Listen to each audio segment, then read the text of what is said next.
Millionaire CEO pretended to be poor and got rejected by 20 women on blind dates. But this one humble woman said yes. Before we begin, tell us in the comments where you're watching from. And at the end, don't forget to rate this story from 0 to 10. Enjoy the story. Marcus Chen was on his 20th blind date and ready to give up on love completely. Not because he wasn't attractive. At 32, he was actually considered one of the most eligible bachelors. The problem was his fortune, over $2.8 billion. And it seemed like all that did was attract women who were more interested in his credit card than his heart. This has to be the worst idea I've ever had, he muttered to himself, adjusting the cheap t-shirt his assistant James had picked up on clearance. His brilliant idea had been to pretend to be poor in order to find true love. For 2 weeks, he disguised himself as Mike Santos, an unemployed construction worker, and was rejected in increasingly creative ways by 19 different women. Jennifer ran off the moment she found out he was jobless. Amanda faked an asthma attack. And Patricia actually handed him $5 out of pity. Now, sitting in a cafe, Marcus was ready to throw in the towel. One last try, and then he'd go back to the world of shallow relationships. The 20th date was with someone named Sofia Mendez. She was 28 and worked as a gold prospector. Her profile picture showed a woman with a real smile, no filters, clearly taken outdoors. By 4:15 p.m., no one had shown up. Marcus started to stand when the cafe door suddenly burst open. A woman came running in like she was escaping a fire. Her brown hair was messy, her hands were covered in dirt, a smear of mud marked her right cheek, and her clothes looked like they had been through a battle. "Sorry," she shouted to the whole cafe. "Is there a Mike here?" Marcus stood up, a little stunned. I'm Mike." "Phew, thank goodness," she sighed, dropping a worn-out backpack onto a chair. "Sofia Mendez, nice to meet you. Sorry I'm late, and for the way I look. We had a little, cave-in at the site." "Cave-in?" Marcus asked, concerned. "Nothing serious." She waved it off, sending a bit more dirt flying. "Just a gallery wall that decided to collapse right when I was leaving. Good thing I'm short. I crawled right under it." Marcus looked her up and down. She looked like she had lost a wrestling match with the ground, but she was smiling like it was the most normal thing in the world. You're okay?" "Of course. Comes with the job," she shrugged. "Wow, this is a fancy place. Are you sure you can afford it? I can pay for mine. No problem." For the first time in 2 weeks, Marcus was caught off guard, in a good way. No, I can manage 2 coffees." "You sure?" "I know what it's like to be broke. I once lived off instant noodles for 2 months straight." Sofia walked up to the counter, and Marcus watched her greet the barista by name, ask about her son, and leave a generous tip, even though it was clear she was counting every penny. "All set," she returned with 2 coffees. "So, Mike, tell me, what do you do besides being between jobs right now?" The question was simple, but something about the way she asked it, without judgment, just genuine curiosity, completely disarmed Marcus. I work in construction, kind of rethinking life at the moment." "I get it." Sofia nodded, picking dirt from under her fingernails. "My dad always said sometimes life forces you to stop and find a new direction." "Was your dad a prospector too?" "He was," she said softly. "He died 5 years ago, work accident, but he taught me something important. Never judge someone by their bank account. Judge them by their character." Marcus felt something shift in his chest. "I'm sorry." "Thanks," she smiled. "But you know what's funny? After he died, a bunch of people came around wanting to help. They all tried to buy our land for next to nothing." "And did you sell?" Sofia nearly spit out her coffee, laughing. "No way. I decided to learn the trade myself. It was tough convincing the other prospectors that a 23-year-old girl knew what she was doing." "How did you pull it off?" "I proved I could do it. And also," she made a funny face, "I cook really well. Won them over with my food. My lasagna is legendary around here." Marcus laughed, really laughed, for the first time in weeks. "What else can you do besides cooking and prospecting?" "Oh, a bunch of useless stuff," Sofia said, counting on her dirt-streaked fingers. "I can imitate bird calls, make origami with napkins, name all the world capitals, and I have a 78-year-old grandma who's better than the FBI at investigating boyfriends." "What do you mean?"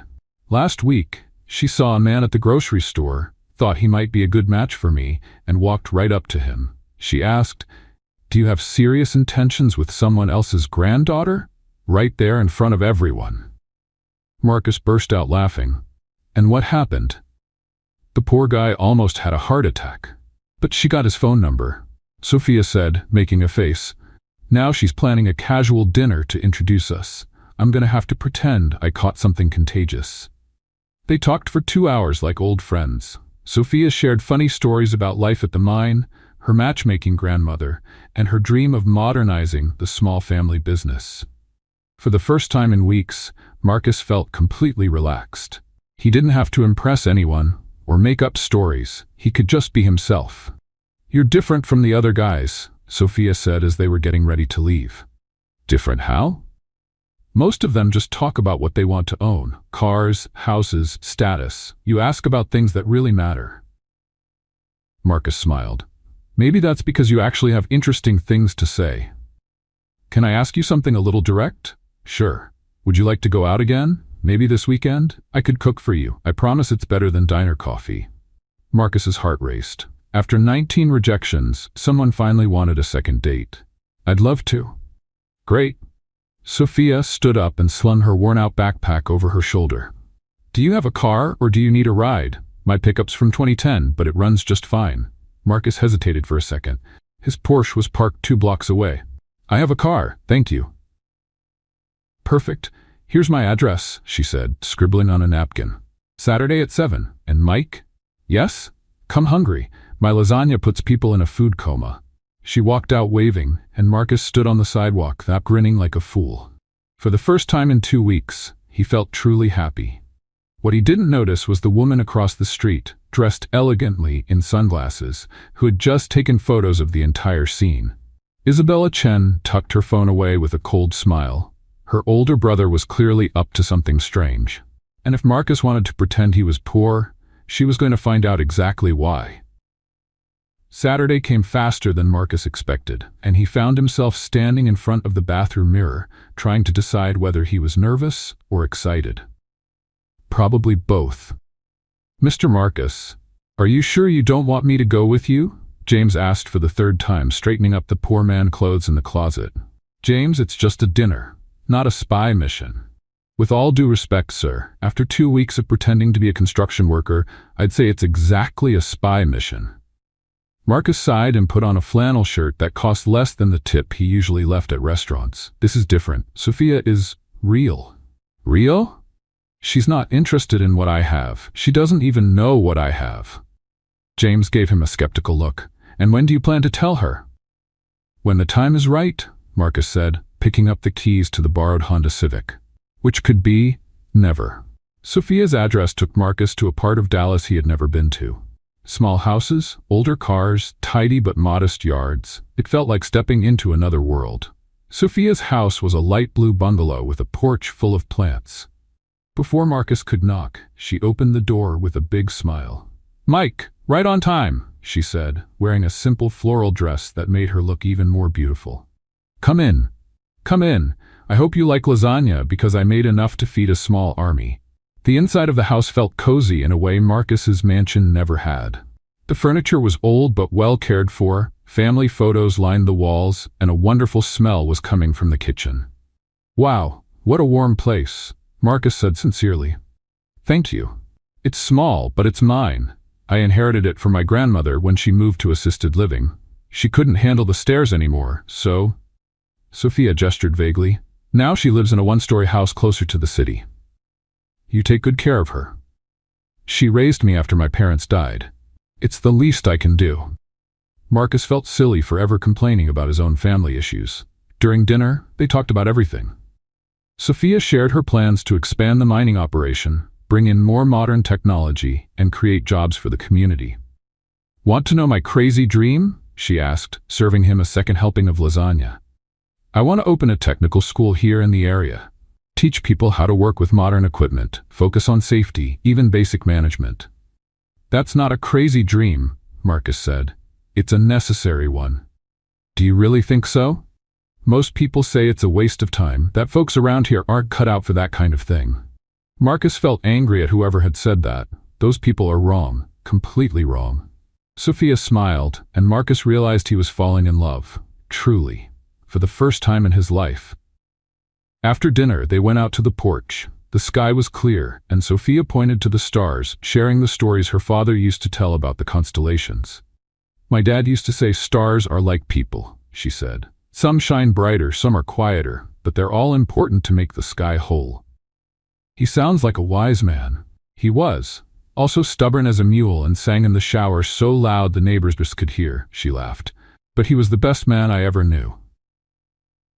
Marcus was about to say something romantic when his phone rang. He glanced at the screen. It was his driver. "Sorry, I need to take this. It's my boss." "No problem, I'll get more tea." Marcus answered in a low voice. "Carlos? What is it?" "Sir, the meeting for tomorrow has been moved to tonight. The Japanese investors are only available now." "What meeting?" Marcus asked, confused. "The expansion project into Asia. $50 million, sir." Marcus looked through the window and saw Sophia in the kitchen, humming as she poured the tea. 50 million felt a lot less important at that moment. "Cancel it, or move it to Monday." "Sir? You heard me. I'm busy." When Sophia came back with the tea, Marcus was putting his phone away. "Everything okay with your boss?" "All good, he's on his own tonight." They stayed on the porch talking and laughing until almost midnight. When Marcus finally said he had to go, Sophia walked him to the gate. "Thanks for the most fun weekend I've had in a long time," she said. "Thank you for being you." They looked at each other for a moment, and Marcus leaned in to kiss her cheek. At the last second, Sophia turned, and the kiss landed on the corner of her mouth. "Oops," she laughed, blushing. "Oops," Marcus echoed with a smile. He was walking to his car when he heard Sophia call out, "Mike! Wait!" Marcus turned to see Sophia running toward him barefoot. "I forgot to give you my cell number." She pulled a pen from her bag and wrote the number on his palm. "There. Now you have no excuse not to call." Marcus smiled and got into the Honda Civic, waving through the window as he drove away. 3 blocks later, he stopped at a gas station to switch cars. Carlos was waiting with the Porsche. "How was the date, sir?" "Perfect," Marcus said as he quickly changed clothes. "Absolutely perfect." He was putting away the flannel shirt when he saw a red pickup pass by. Marcus looked again and recognized Sophia behind the wheel. Panic. Sophia had stopped at the light and was looking straight at him, getting out of a shiny new Porsche, wearing a suit that probably cost more than her yearly salary. Marcus waved awkwardly. Sophia kept staring for a few seconds. Then the light turned green, and she drove off. His phone rang immediately. "Hi, Mike. It's Sophia. What a coincidence running into you just now." "Hi. What a coincidence. Listen, I don't mean to pry, but was that you getting out of a Porsche just now?" Marcus panicked and blurted out the first thing that came to mind.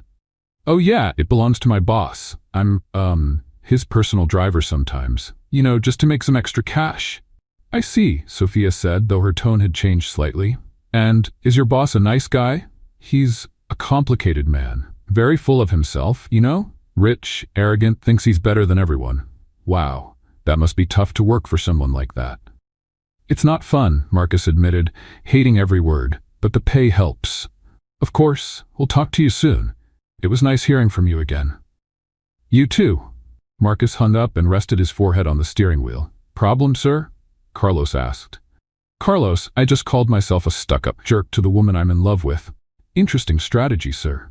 "It's not a strategy, it's desperation." Marcus drove home wondering how he was going to explain that lie. But one thing he knew for sure. He couldn't lose Sophia. She was the best thing that had happened to him in years. The following Monday, Sophia called with a proposal that made him both excited and terrified. "Mike, how about seeing where I work? Don't worry, I won't make you carry any rocks, but I think it'd be nice for you to see my world." Marcus agreed right away, without thinking about the consequences. 2 hours later, he was driving the Honda Civic down a dirt road that seemed to go on forever, following Sophia's directions over the phone. "When you see a sign that says private property, no trespassing, you've arrived," she had said, laughing. The Mendez family's mining site was very different from what Marcus had imagined. It wasn't a huge operation like the ones his company usually funded, but it was organized, clean, and clearly run with care. Sophia greeted him wearing a yellow helmet and rubber boots, looking completely in her element. "Welcome to my office," she said, motioning to the excavation sites around them. "It's not very glamorous, but it pays the bills." Marcus looked around, genuinely fascinated. He had never seen a mining operation up close, and the creative homemade solutions really impressed him. "How did you learn to do all this?" "My dad taught me when I was a little girl, and after he passed, the other miners around here helped me out." "People here really support each other," Sophia said, pointing to a group of workers. "That's João over there. He's our equipment expert. Carla's our self-taught geologist. And Toninho? Well, Toninho's specialty is making coffee strong enough to wake the dead." An older woman appeared at the door of a small house on the property, waving energetically. "That's my Grandma Maria," Sophia called out. "Come on, you've got to meet her, but fair warning, she'll interrogate you like you're a murder suspect." Grandma Maria was 78 years old, 5 feet tall, and had the commanding presence of a general. Her sharp little eyes scanned Marcus from head to toe in 3 seconds. "So you're Mike," she said, as if she were identifying a new type of insect. "Interesting. Nice to meet you, ma'am," Marcus said, holding out his hand. She shook it, frowning. "Your hands are too soft for a construction worker." Marcus swallowed hard. I've been out of work for a while, and even unemployed you use hand lotion?" Grandma Maria raised an eyebrow. "Grandma?" Sophia jumped in. "Leave him alone. Not everyone likes sandpaper hands." "I'm just making an observation, dear," Grandma Maria replied, but her eyes stayed fixed on Marcus. "He's not ordinary." "Not ordinary how?" Sophia asked, still figuring that out. Sophia took Marcus on a full tour of the site, explaining every part of the process with contagious energy. Marcus tried to help by carrying a few buckets, but it was obvious he had never done any physical labor in his life. "Mike, you're holding that like it's about to explode." Sophia laughed, watching him struggle with a bucket of water. "Sorry, I'm not used to this." "What kind of construction work did you say you did?" João asked, appearing out of nowhere. Administrative. More paperwork than actual labor." "Got it," João said, clearly not buying it. In the span of 20 minutes, Marcus managed to drop 3 buckets, trip over a hose, and nearly fall into a hole. Sophia found it hilarious. "You are officially the least coordinated person I've ever met," she said, helping him up after his 4th stumble. "Sorry, I'm a little out of shape." "Out of shape? Mike, it looks like you've never even seen dirt before." At lunchtime, Sophia brought him to a wooden table under a tree where Grandma Maria had made sandwiches for everyone. "Sit here," Sophia said, pulling out a chair. "I want to show you something." She took a box of old photos from her bag and handled them carefully. "These are pictures of my dad working here. He started from scratch, you know. My grandparents were really poor, and he swore he'd give his family a better life." Marcus looked at the photos of a man who clearly loved what he did, smiling even when covered in dirt. "He looks like he was really happy." He was. Even on the hard days, he said he'd rather be in charge of his own future than work for someone who didn't respect his dignity, Sophia said, pointing to a photo of her dad teaching her how to use a machine. "He always told me, Sophia, money you earn, but respect, you earn that with who you are." Marcus felt a lump in his throat. He was right. "That's why I'll never sell this place, no matter how many offers come in or how much money they offer. This is his legacy." Marcus was about to respond when a government car pulled up to the edge of the mining site. A well-dressed woman in a fancy suit and dark sunglasses stepped out, holding a clipboard. "Excuse me," she called. "I'm from the Regional Social Services Department. I need to do a routine inspection." Sophia frowned. "That's strange. We've never had an inspection before." The woman walked closer, and Marcus almost choked on his sandwich. It was Isabella, his sister. "I'm the social worker." Maria da Silva," Isabella said, clearly nervous. "I need to check the working conditions and other things." Sophia stood up, suspicious. "What kind of other things?" "Well, checking if there are any irregularities or suspicious people working here." Isabella looked directly at Marcus, who started to sweat. "And you are?" Sophia asked Isabella. "I'm Maria, I told you, Maria da Santos." "Maria da Silva Santos?" Sophia repeated, skeptical. "It's a compound name, very compound." Marcus realized he had to do something before Isabella messed everything up. Actually, he said, standing up, she's my cousin. Your cousin? Sophia and Isabella said at the same time. Yeah, my cousin Maria, on my mother's side. Very complicated family. Complicated how? Sophia asked. Marcus panicked and started making things up. Well, my aunt married a guy named Silva, then got divorced and married a Santos, but kept both last names. And Maria here has always been a little odd. Odd? Isabella hissed. In a good way, Marcus added quickly. She always wanted to be a social worker. Since she was little, she used to pretend she was inspecting her dollhouse.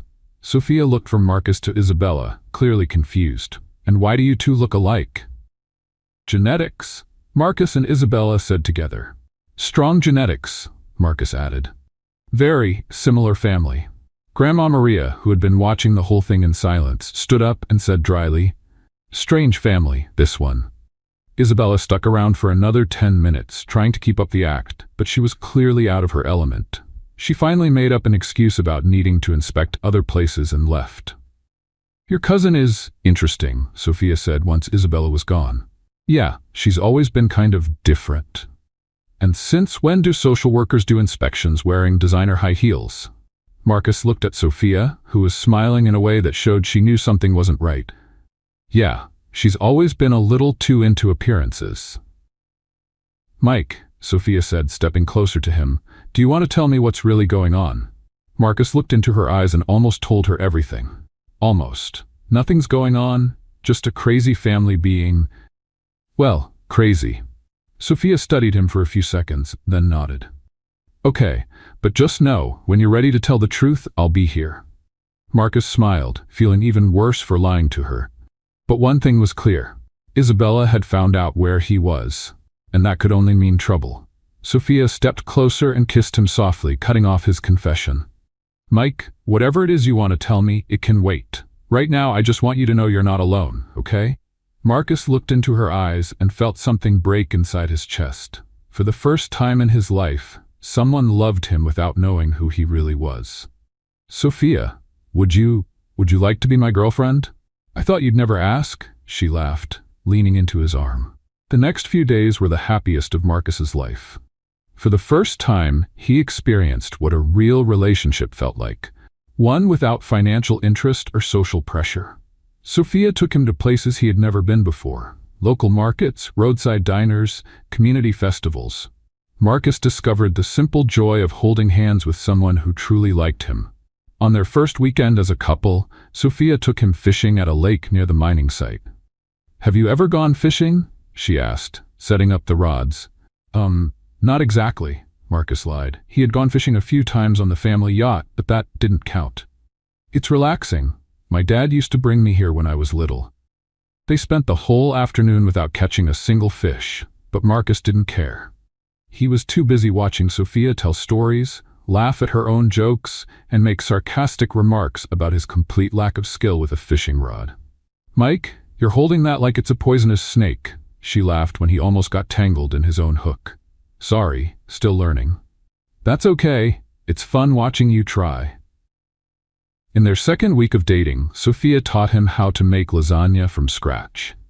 The secret is making the dough by hand, she said, both of them covered in flour in her kitchen. You have to feel the texture. Marcus, who had eaten in 5-star restaurants all over the world, had never had so much fun cooking, mostly because Sophia thought it was hilarious to watch him struggle with basic ingredients. You've never cracked an egg before? She asked, stunned. I always ate out or ordered delivery. My God, Mike, you're kind of useless, huh? She said, but she was laughing. I am. Completely useless. Lucky for you, I like useless guys. In the third week, Marcus took Sophia to dinner at a slightly more expensive restaurant, not too fancy, but definitely above her usual budget. Mike, are you sure you can afford this? She whispered, looking at the menu. I got a temp job, he lied. Installing security systems. It pays well. That's great, Sophia smiled. But next time, let's go to Joao's place. The food's better and costs a third of this. During dinner, she talked about her plans to expand the mining site, the trade school she wanted to build, and how she wanted to improve life for the whole community. You know what impresses me most about you? Marcus asked. What? You don't dream small. Most people want more money for themselves. You want more money to help everyone else. That's because I know what it's like to need help and not have it, Sophia said simply. When my dad died, if it weren't for the community, I wouldn't have made it. Now it's my turn to give back. Marcus fell even more in love with her. In the 4th week, they went to a country music festival in the next town. Sophia wore a simple floral dress and cowboy boots, and Marcus thought she'd never looked more beautiful. "Do you know how to dance country?" she asked when the band started playing. "No idea," Marcus admitted. "Come on, I'll teach you." They danced for hours, Marcus stepping on Sophia's feet more times than he could count, but she laughed at every misstep. "You're getting better," she lied shamelessly when he managed 3 steps without stumbling. "You're a terrible liar," Marcus laughed. "I am, but you're trying, and that's what matters." During a slower song, Sophia rested her head on Marcus's shoulder. "Mike? Yes? I love you." Marcus stopped dancing for a moment and looked at her. "I love you too," he said. And for the first time, he truly meant it. They kissed in the middle of the dance floor while the music played and people danced all around them.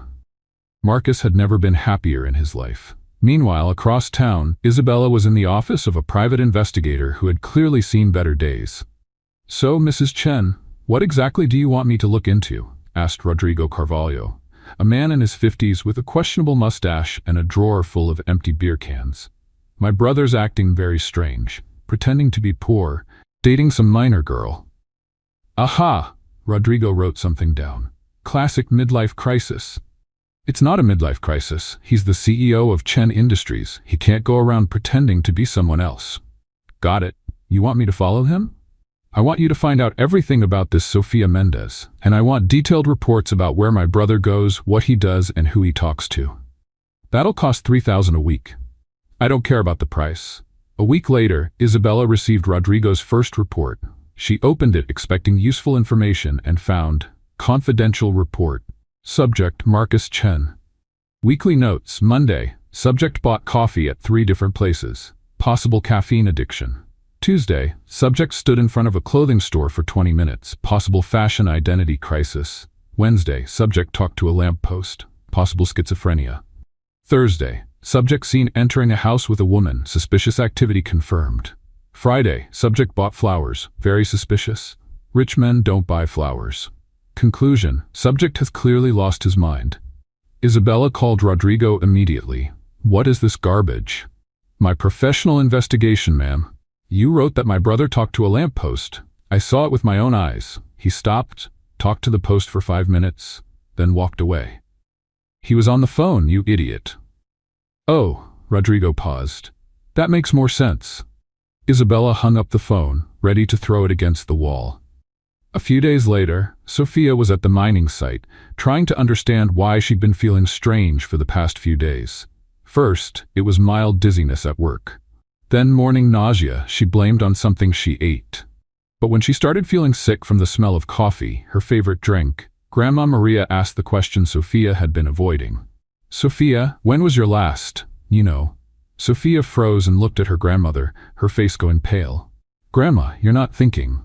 "I'm thinking you and that Mike have been spending a lot of time together lately." Sophia did the math in her head.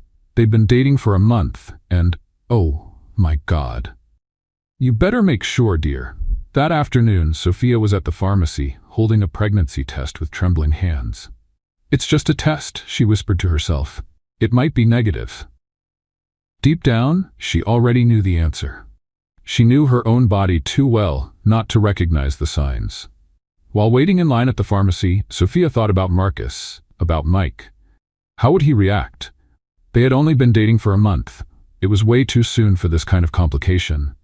But at the same time, she couldn't help a small smile. If it was true, it would be a baby made with love. And that was already more than many children ever got. Sophia came home with the pregnancy test hidden in her purse like it was something illegal. Grandma Maria was in the kitchen making tea, and from the way she looked at her granddaughter, it was obvious she already knew where Sophia had been. "So?" she asked, getting straight to the point. "I haven't taken it yet," Sophia mumbled, tossing her purse on the couch. "And why not?" "Because Because if it's positive, everything's going to change, and if it's negative, I'll just feel weird. Grandma Maria stopped stirring the tea and looked at Sophia with that face that said, "Don't give me nonsense." "Sweetheart, not taking the test won't change the truth. If you're pregnant, you're pregnant. That little paper won't change anything." "I know, Grandma, but I just need one more day, just to prepare myself." "And Mike? Does he know you're suspicious?" "No," Sophia said a little too quickly. "I want to be sure before saying anything. Can you imagine the panic if I told him and it turned out to be a false alarm?" Grandma Maria nodded, but the look in her eyes said she thought Sophia was just scared. On the other side of town, Marcus was having his own crisis at the office. For 4 weeks he'd been living a lie, and each day it was getting harder to keep the act up. "James, I need to tell her the truth," he said for the 10th time that week. "Mr. Marcus, with all due respect, you've been saying that for 2 weeks and you still haven't done it. It's complicated. The longer I wait, the worse it gets. How am I supposed to explain that I've been lying about who I am for 2 months? Maybe start with, Sophia, there's something important I need to tell you?" Marcus winced. "It's not that simple." "Can I ask you something, sir? Are you afraid of losing her?" "I'm terrified," Marcus admitted. "She's the first person who loves me for who I am, not for what I have. What if she finds out I'm a billionaire and thinks the whole thing was a lie?" "Wasn't it?" Marcus was quiet for a moment. "Maybe at the start, but now I can't imagine my life without her." The phone rang, interrupting the conversation. It was Sophia. "Mike, are you free for dinner tonight? I was thinking of cooking something special." "Of course, what time?" 7 o'clock. "And Mike, I love you." "I love you too." Marcus hung up smiling, but his stomach was in knots. Tonight was going to be the night. He was going to tell her everything. Sophia spent the entire afternoon cooking like she was preparing a Last Supper. She made Marcus's favorite dish, dessert, even bought wine, but didn't serve it because just the smell made her nauseous. Right at 7, Marcus arrived with flowers and that smile that always melted her heart. "Wow, something smells amazing," he said, kissing her. "What are we celebrating?" "Nothing really. I just wanted to do something special for you," Sophia lied. In truth, she wanted one perfect night before possibly turning everything upside down. During dinner, both of them were clearly nervous. Marcus was trying to find the courage to confess, while Sophia was struggling with waves of nausea that kept coming and going. "Sophia, there's something I need to tell you," Marcus finally said. "I also have something to tell you," she replied at the same time. They both laughed nervously. "You go first," Marcus said. "No, you go. Yours sounds more serious." Marcus took a deep breath. "Sophia, do you remember when we met and I told you I was—" "Mike, are you okay?" Sophia interrupted, noticing he was sweating. "I'm fine, why? You look kind of pale." Sophia stood to get some water, and suddenly the room began to spin. The last thing she saw was Marcus's terrified face before everything went dark. "Sophia!" Marcus shouted, dropping to the floor to catch her. "Sophia, wake up! Please wake up!"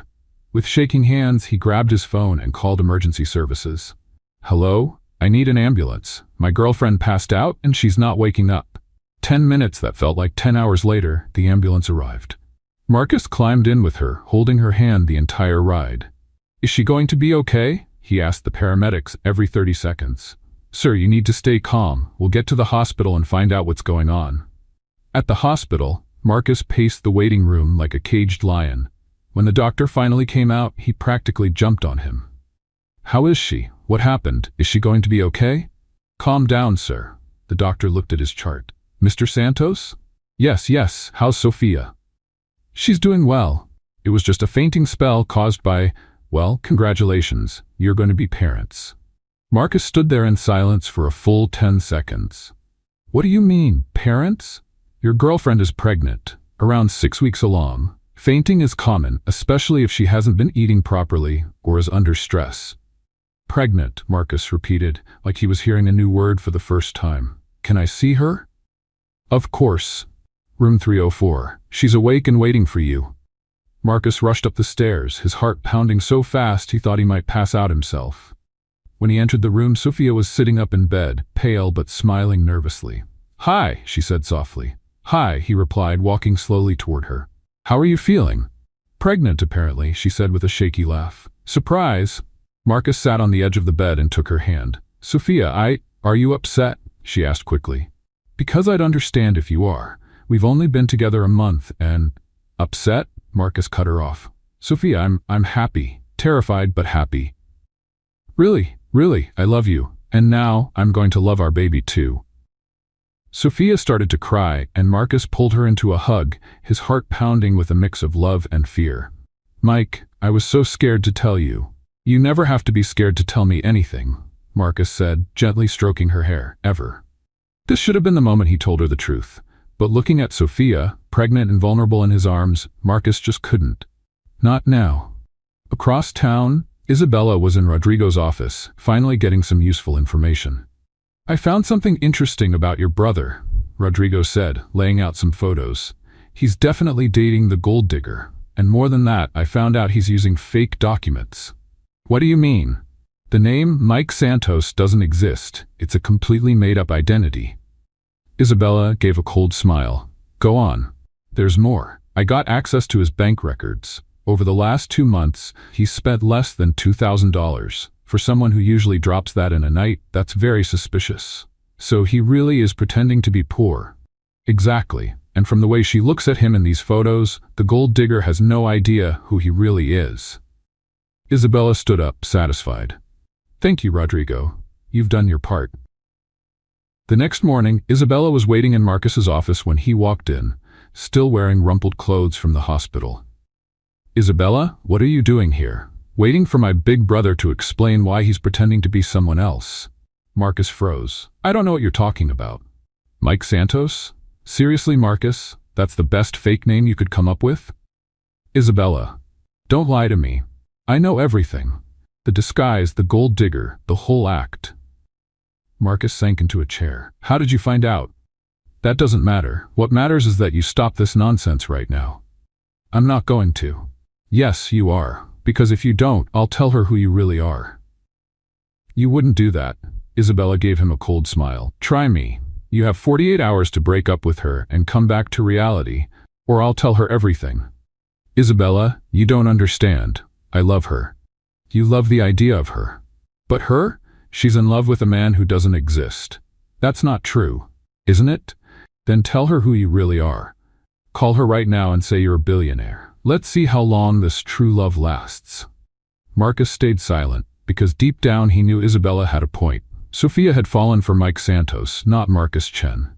You have 48 hours, Marcus. Choose the family business or a fantasy that's going to end sooner or later. Isabella walked out, leaving Marcus alone with the hardest decision of his life. And now, there was a baby involved. Isabella didn't waste any time. Within 24 hours, she had set in motion the cruelest plan she'd ever made. Using media contacts and digital editing experts, she created fake evidence that looked completely real. Photos of Marcus at social events were edited to show a classy blonde woman at his side. Fake legal documents showing an official engagement between Marcus Chen and Victoria Hamilton, the daughter of an oil tycoon. Even made-up gossip articles about the wedding of the year scheduled for 6 months from now. Everything perfectly edited. Completely believable. Totally fake. By Wednesday morning, Lucy, Isabella's assistant, showed up at the mining site dressed as a journalist, carrying a camera and a folder full of evidence. Sofia Mendez, she said, walking up. I'm Julia Rodriguez from Social Dallas magazine. I need to speak with you about Marcus Chen. Sophia, who was organizing some equipment, looked confused. I don't know any Marcus Chen. Of course you do, Lucy said with a cold smile. You know him as Mike Santos. Sophia's blood ran cold. I have some information you might want to know about the man you're dating. Isabella opened the folder and showed her the edited photos, Marcus in expensive tuxedos, hugging a stunning woman, clearly at high society events. This is your boyfriend, Marcus Chen, CEO of Chen Industries. Estimated net worth, $2.8 billion. Sophia took the photos with trembling hands. This can't be real. And there's more, Lucy said, showing her the fake documents. He's been engaged for 2 years. The wedding is set for December. You're lying, Sophia said, though her voice lacked conviction. Why would I lie? Look at the photos. That's him, isn't it? Sophia looked again. It was Marcus, no doubt about it, but not the Marcus she knew. This was a man from a completely different world, living a completely different life. He told me he was an unemployed construction worker. Looks like he lied. The question is, what else did he lie about? 2 hours later, Sophia stood at Marcus's door, holding the photos, her chest tight with a mix of anger and heartbreak. When he opened the door, smiling like he always did when he saw her, she exploded. "Who is Victoria Hamilton?" Marcus's smile vanished instantly. "Sophia, I can explain." "Explain?" she yelled, throwing the photos in his face. "You want to explain why you've been engaged to another woman for 2 years?" Marcus looked at the photos, confused. "Sophia, this isn't what? Isn't you? Because it's clearly you in those pictures." "It is, but you lied to me."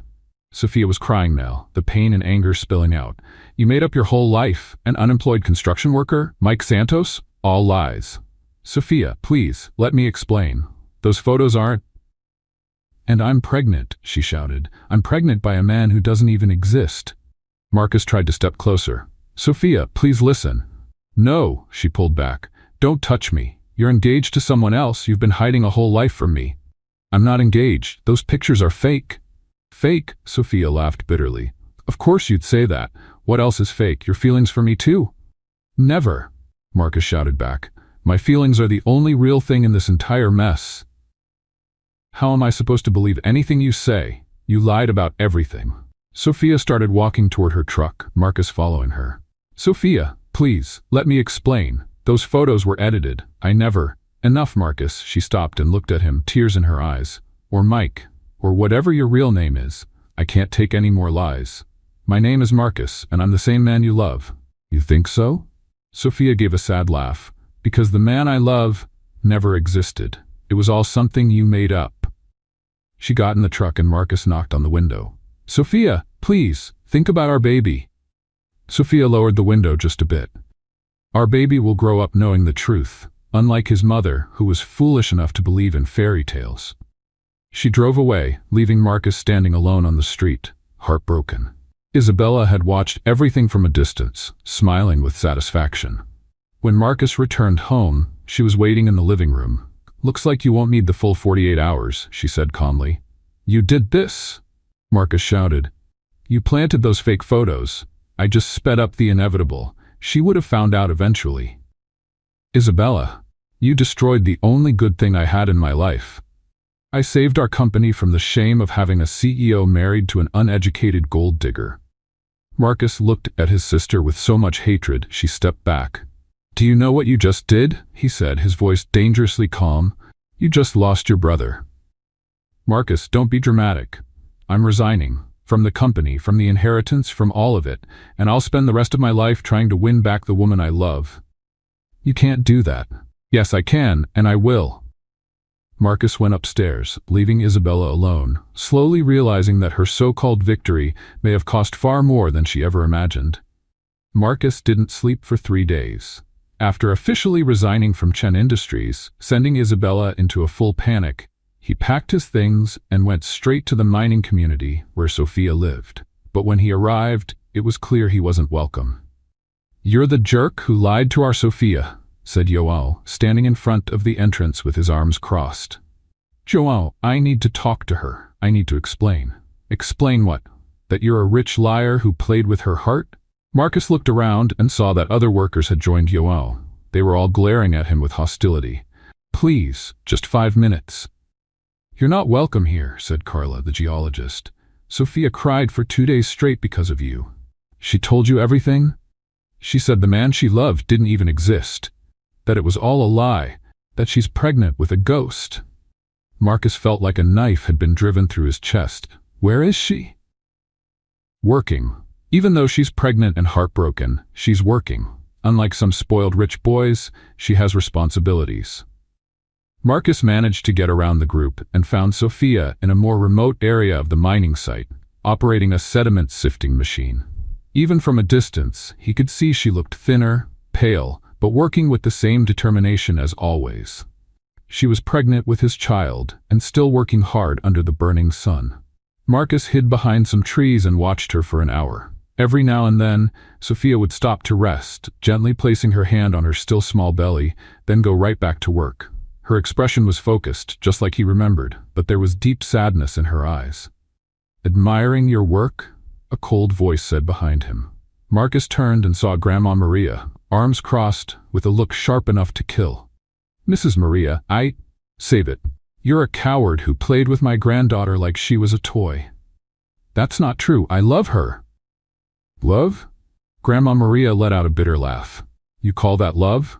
Lying about who you are? Making her fall for a fake man?" "I didn't mean for it to happen this way. Things got out of control and you didn't have the courage to tell the truth. Not even when you found out she was pregnant." Marcus looked down, ashamed. "You know what's the saddest part?" Grandma Maria continued. "She really loved you, the Mike Santos you made up. She loved a man who was honest, hardworking, and respectful. That man was never real." "I can be that man. I gave up the company, left my whole life behind. For what? To keep pretending? To keep playing a part? No, to finally be myself for the first time." Grandma Maria studied him for a long moment. "You want to prove you've changed? That you're worthy of my granddaughter?" "Yes. Anything." "Then tell the truth, admit your lies, and ask for forgiveness." Marcus swallowed hard. "And if I do that, will you help me show Sophia that I truly love her?" "If you do that, I'll believe there might be a small chance you deserve to try." On Sunday morning, Marcus stood in the town square. The open-air market was full. The whole community gathered. He saw Sophia across the square, selling handmade crafts to earn some extra money. Marcus climbed up on a wooden crate in the middle of the square and shouted, "Excuse me, may I have everyone's attention?" The chatter stopped. Sophia looked at him, surprised and furious. "My name is Marcus Chen, not Mike Santos. I lied to all of you." Shocked murmurs spread through the crowd. "I'm the CEO of a billion-dollar company. I pretended to be poor to find true love, and in the process I hurt the most amazing woman I've ever met." Sophia didn't move, but tears were running down her face. "I'm a coward, a liar, and the worst part is, when Sophia gave me the chance to tell the truth, I didn't have the courage, even knowing she was pregnant with my child." Now the crowd was completely silent. "I don't deserve her forgiveness, but I want you all to know, Sophia Mendez is the most honest, brave, and generous woman I've ever known, and I destroyed that with my lies." Marcus stepped down from the crate, humiliated, but somehow lighter. Sophia stared at him for a long moment, then turned and walked away. But for the first time in a week, she didn't run, she just walked. And for Marcus, that felt like a ray of hope. 3 days after Marcus's public confession, Sophia was working near the unloading area when a truck was backing up to dump gravel. The driver, distracted by his phone, didn't see that Sophia was crouched behind the truck, checking a piece of equipment. "Sophia, move!" João shouted when he saw the truck still backing up. Sophia looked up and saw the rear bumper just feet away. For a second, she froze. The driver couldn't see her in the mirrors. Marcus, who had just arrived, saw her and didn't think twice. He ran straight toward Sophia and dove, pushing her out of the way with force. They rolled together on the ground, Marcus instinctively shielding her with his body. The truck passed within inches of where they had been just seconds before. "Stop the truck!" several workers shouted. The driver finally slammed the brakes and jumped out, panicked. "My God, I didn't see her. I didn't see anyone." Marcus got up quickly, checking Sophia. "Are you hurt?" Sophia was in shock, breathing heavily. I don't think so." "Marcus, is the baby okay?" he asked, helping her sit up. "I think so," she said, placing her hand on her belly. "You saved me." Marcus had scraped his arm and leg on the gravel, but he didn't care. "Are you sure you're all right? Let's go to the hospital, just to be safe." "No need. Sophia, please, for the baby," she nodded, still shaken. At the hospital, after the exams, the doctor confirmed that both Sophia and the baby were fine. "Just a scare, no damage."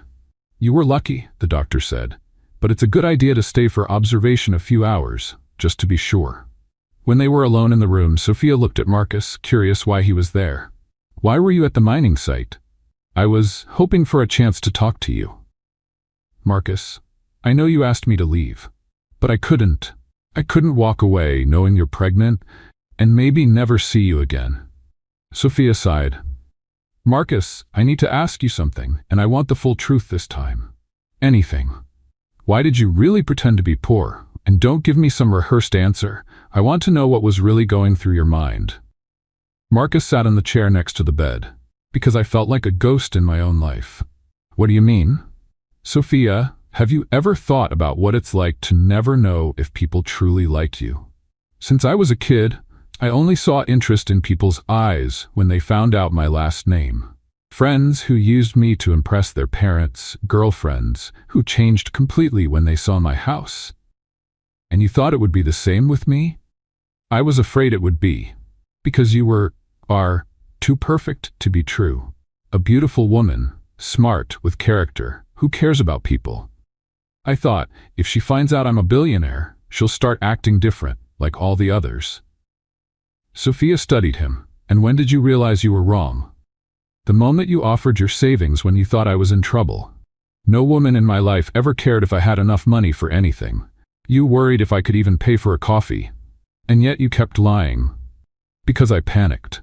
How was I going to explain 2 months of lies? How was I going to say, "Hi, Sophia, I'm actually a billionaire," and pretended to be poor to test you?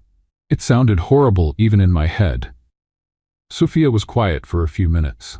Marcus, you made me fall in love with someone who doesn't exist. That's not true, he said firmly. The man who danced with you, who tried to help at the mining site and was a disaster, who laughed at your stories, who loves you more than life itself. That man exists. That's me. But you lied about everything else. I lied about money and my name. I didn't lie about my feelings. Every I love you was real. Every happy moment with you was real. Sophia looked at him with teary eyes. How will I trust you again? How will I know you're not lying about other things? Because from now on, you'll know everything about me. Bank accounts, properties, family, past, everything. No secrets. And what if I decide I don't want to try again? Marcus felt his chest tighten.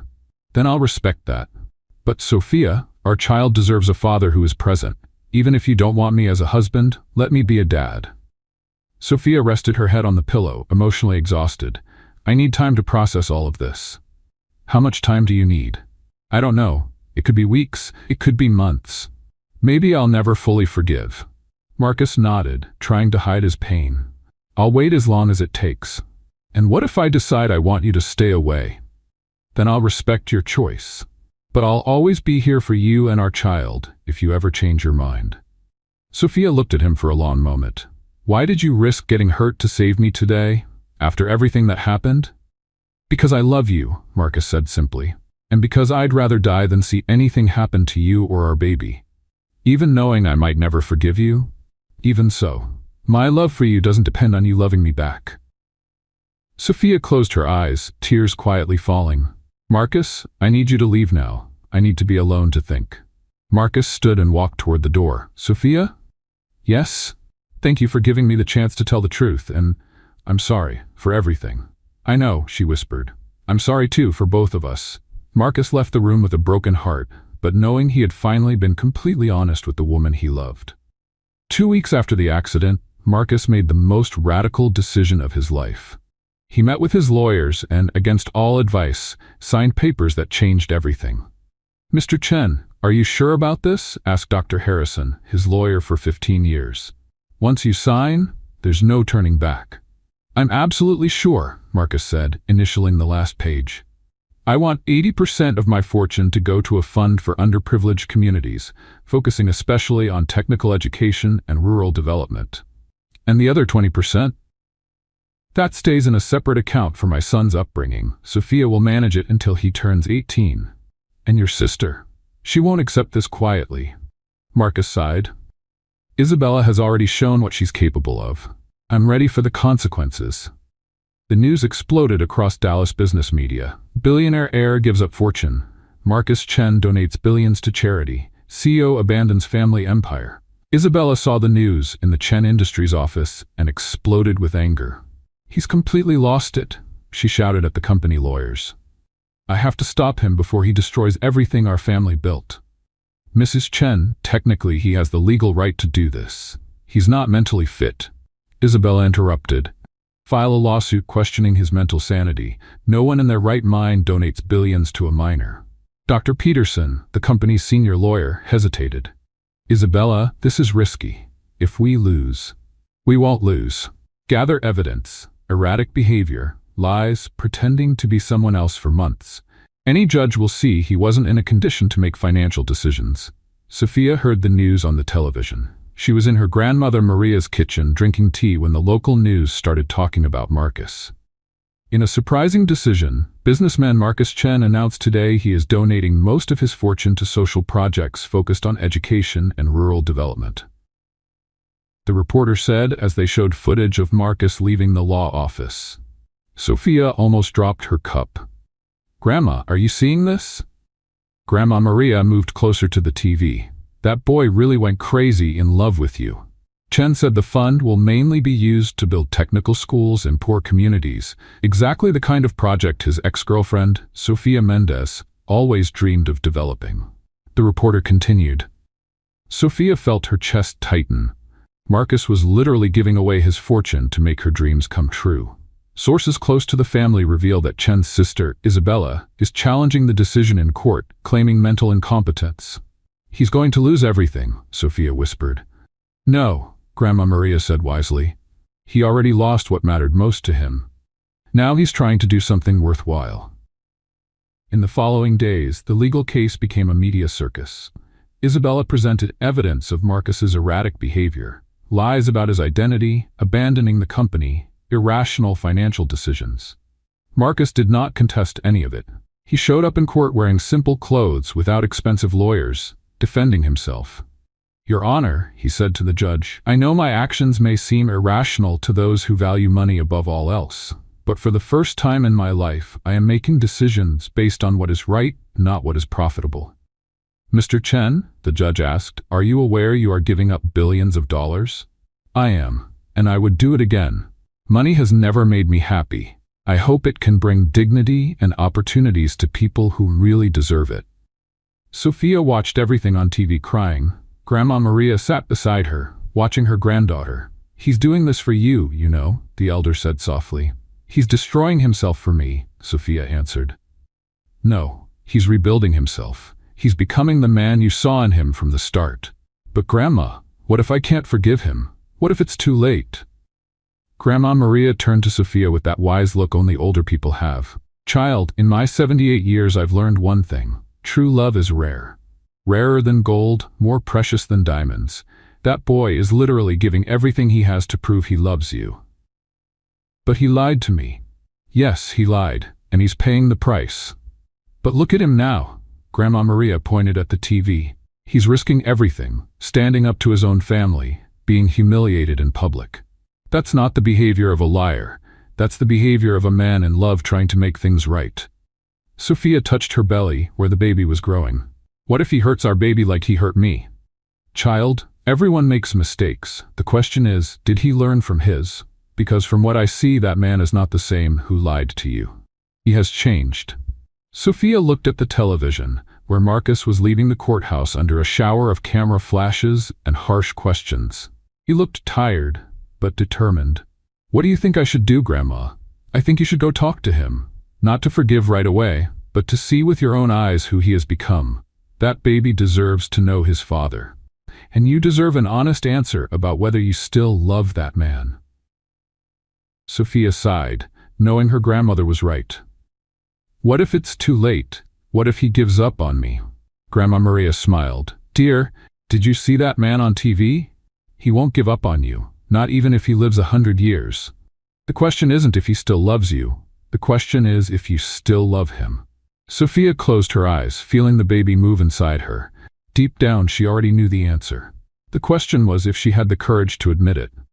Sophia drove to Marcus's house 3 times before finally having the courage to ring the doorbell. She was 4 months pregnant, and her belly was starting to show under the simple dress she wore. Marcus opened the door and for a moment was silent, as if he couldn't believe she was there. "Sophia?" he said softly, as if afraid she might disappear. "Hi, Marcus. Can I come in? We need to talk." "Of course." He stepped back quickly, nervous. "Want some water? Tea? Something to eat?" "I'm fine." Sophia stepped inside and looked around. The mansion that used to intimidate her now seemed just like an empty, cold house. "I watched the trial on TV." "Oh," Marcus made a face. "That must have been awkward to watch." "Actually, it was brave." Sophia sat on the living room couch. You gave up everything. Not everything. I still have enough to live comfortably, and I set aside money for our son. Marcus, you didn't have to do that. Not because of me. I didn't do it for you. He sat down in the chair across from her, keeping a respectful distance. I did it for myself. For the first time in my life, I used my money for something that really matters. Sophia studied him. He looked different. Thinner, with dark circles under his eyes, but there was something in his eyes she hadn't seen before. Maybe peace? How are you? She asked. Better than I thought. It's strange, but I feel free. Without the weight of the company, expectations, money. For the first time, I can just be me. And who are you without all that? Marcus smiled sadly. I'm still figuring that out, but I hope to be someone worthy of being our baby's father. Sophia touched her belly without thinking. Marcus, I didn't come here to get back together. I know. I'm still hurt. I'm still scared to trust again. I understand. But, Sophia hesitated. But our son deserves to know his father, and you deserve a chance to be a father. Marcus's heart raced. What does that mean? It means we can try to be friends. For the baby. See how things go. Friends, Marcus repeated, as if testing the word. That's all I can offer right now. Then I accept, he said immediately. I accept anything you give me. They talked for 2 hours. Marcus shared his plans for the charity fund, how he wanted to be involved in the pregnancy, his fears about being a dad. Sophia spoke about the pregnancy, how the community reacted to his donation, her own fears. When Sophia stood to leave, Marcus walked her to the door. Sophia, can I ask you something? Of course. Do you think someday maybe we could try again? Sophia looked at him for a long moment. I don't know, Marcus. Honestly, I don't know. That's okay. Friends are a start. It is, she agreed. In the days that followed, Sophia couldn't stop thinking about one thing that bothered her. Even though Marcus had lied about who he was, something about those photos of the supposed engagement didn't make sense. She knew Marcus well enough to know he wouldn't hide a 2-year engagement. The more she thought about it, the more suspicious she became of Isabella. On Thursday, Sophia made an impulsive decision. She drove to the Chen Industries building, determined to confront Isabella and demand answers. I want to speak with Isabella Chen, she told the receptionist. Do you have an appointment? No, but it's about Marcus Chen. It's urgent. The receptionist hesitated, then said, 30th floor, last door on the right. Sophia took the elevator with her heart pounding. When she reached the floor, she heard voices coming from Isabella's office. The door was slightly open. Are you sure you destroyed all the evidence? Isabella's voice. Yes, Mrs. Chen. All emails were deleted, receipts discarded, a man's voice answered. Sophia hid next to the door, listening. And the original photos? Isabella asked. All of them are here in this folder. No edits, just like you asked. If anyone compares these with the ones shown to the prospector, they'll see the difference right away. Perfect. We're going to burn everything. There can't be any proof left that we forged those images. Sophia felt a chill run down her spine. They were talking about evidence of lies. And the detective? The man asked. Rodrigo has already been paid to stay quiet. And the woman we hired to pretend to be Victoria Hamilton in the photos, too. Do you think Marcus might find out anything? Not if we destroy everything today. No proof means it's his word against mine. Sophia heard footsteps coming closer to the door. She quickly hid behind a column in the hallway. Isabella came out with a man in a suit, carrying a brown folder. They headed to the elevators, speaking quietly. Sophia waited until they disappeared, then went inside Isabella's office. The room was messy, with papers scattered over the desk. She quickly searched for something she could use as evidence. That's when she saw it. On the desk, a second brown folder, identical to the one Isabella had taken. Inside were photos. Marcus alone at social events, no women beside him. At the edges of the photos, Sophia could see marks where other people had been digitally added. There were also payment receipts for a graphic editor, printed emails between Isabella and someone named Victoria H. Fake, and even a contract with a detective Rodrigo for investigative services and creating fake evidence. My God, Sophia whispered, flipping through the documents. She forged everything. Sophia grabbed the entire folder and quickly left the office. In the elevator, her hands trembled, holding the proof of Isabella's lies. An hour later, Sophia was at Marcus's house, spreading the documents on the living room table. She forged everything, Sophia said, showing the original photos. The engagement, Victoria Hamilton, it was all made up to separate us. Marcus looked at the evidence, a mix of anger and relief on his face. Marcus, this changes everything. Isabella lied on purpose to manipulate me. Sophia, do you understand what this means? It means I was a fool, Sophia said, tears starting to fall. It means I believed a lie and almost destroyed our chance at happiness. No, Marcus took her hands. It means you were a victim of a cruel manipulation, just like me. What do we do now? We go to court. Isabella can't get away with what she did. 2 days later, Sophia and Marcus were in court presenting the evidence to the judge. Isabella looked pale, clearly not expecting her lies to be exposed. Mrs. Chen, the judge addressed Isabella, how do you explain this evidence of forgery and deliberate manipulation? I can explain. Isabella stammered. We have receipts in your name paying for digital photo editing, emails about creating fake profiles, and a contract for creating fake evidence, all with your signature. Sophia stood up. Your Honor, may I speak? You may, Mrs. Mendez. Isabella Chen sent her secretary to contact me, pretending to be a reporter. She showed me forged photos and fake documents about an engagement that never happened. She destroyed my relationship based on calculated lies. And what impact did this have, Mrs. Mendez? I'm 4 months pregnant. Because of her lies, I almost kept my son from knowing his father. I almost destroyed a man who, despite his mistakes, always truly loved me. The judge banged the gavel. I rule the mental incompetence case against Marcus Chen dismissed. Isabella Chen will answer for forgery, defamation, and fraud. Isabella left the courtroom in custody, her plan finally falling apart. Outside, Sophia and Marcus walked silently. Thank you, Marcus said, for finding the truth, for standing up for me. Sophia stopped and looked at him. Marcus, I still need time to process everything, but now I know you never betrayed me. I know Isabella was the one behind it all. And does that make a difference? Sophia touched her belly. It does. Our child deserves parents who love each other, and I still love you. Marcus felt tears well up. Sophia? But let's take it slow, okay? 1 step at a time. As many steps as you want, Marcus agreed. I have my whole life to prove I deserve your trust. Sophia smiled. Then let's start with a coffee. No lies this time. No lies, Marcus promised. Never again. 3 months after the trial, Sophia was 8 months pregnant when Marcus made the request that would change everything forever. They were on Sophia's porch, watching the sunset. Marcus had become part of her routine, taking her to medical appointments, helping with the prospecting when she allowed it, and slowly earning back her trust. Sophia, Marcus said, turning to her. I need to tell you something. What is it? She asked, gently touching her belly. These last few months have been the best of my life, not because of the money I donated or the changes I made, but because I learned what really matters. Marcus, let me finish. He knelt down in front of her, taking a simple ring out of his pocket. Sophia Mendez, will you marry me? Not Marcus Chen, the billionaire. Me, the man who loves you more than life itself. Sophia looked at the ring, a modest solitaire, pretty without being flashy, then into his eyes, full of hope and fear. Marcus, are you sure? After everything? I'm sure I want to spend the rest of my life proving I deserve you. I want our child to grow up in a family built on true love. Yes, Sophia said, tears falling. Yes, I want to marry you. Marcus slipped the ring onto her finger with trembling hands and kissed her like it was the first time. But I have conditions, Sophia said as they pulled apart. Anything. Total honesty. Forever. No lies, no secrets. I promise.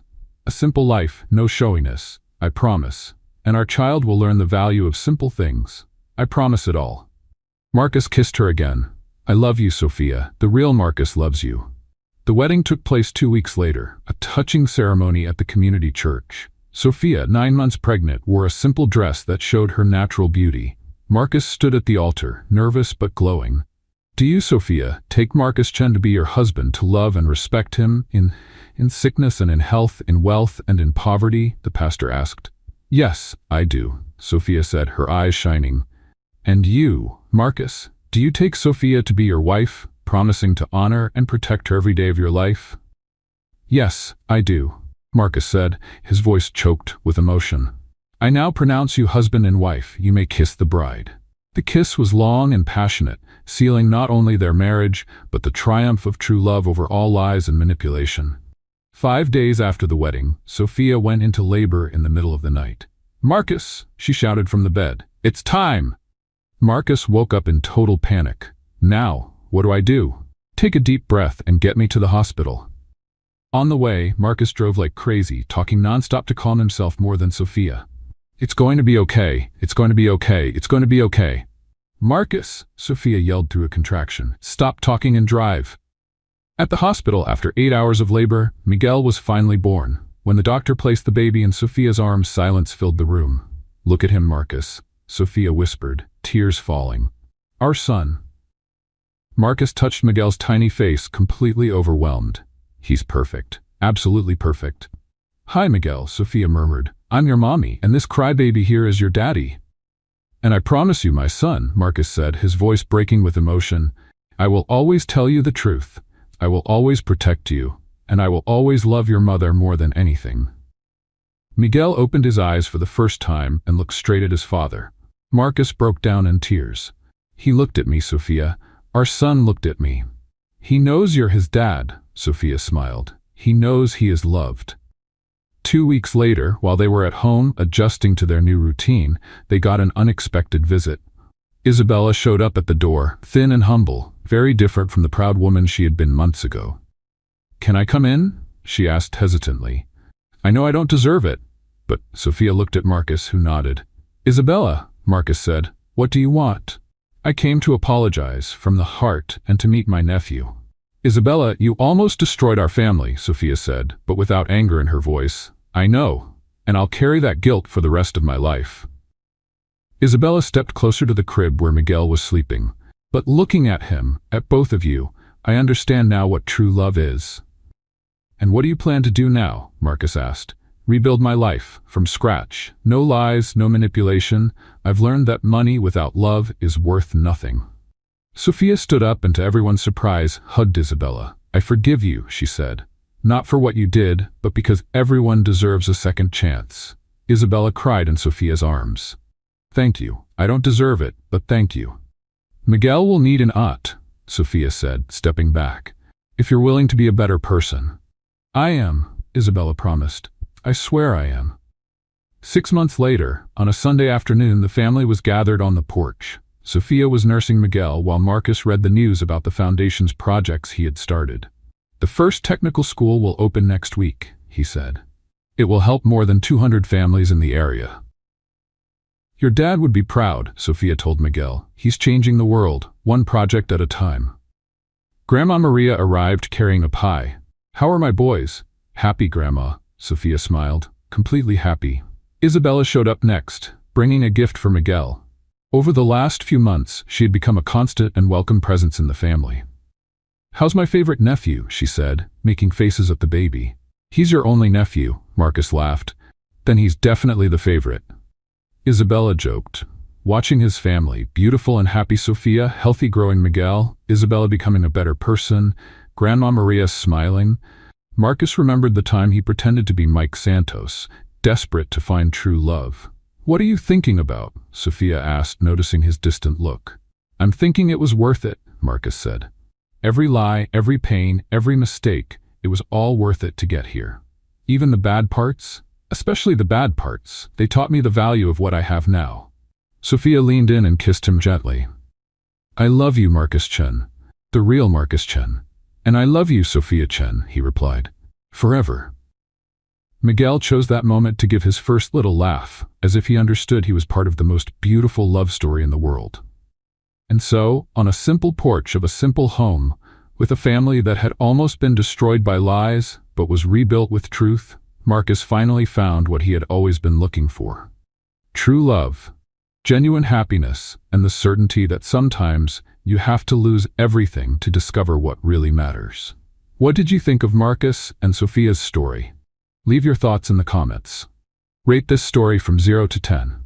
Subscribe to the channel and hit the bell to follow all our stories, and don't miss more emotional stories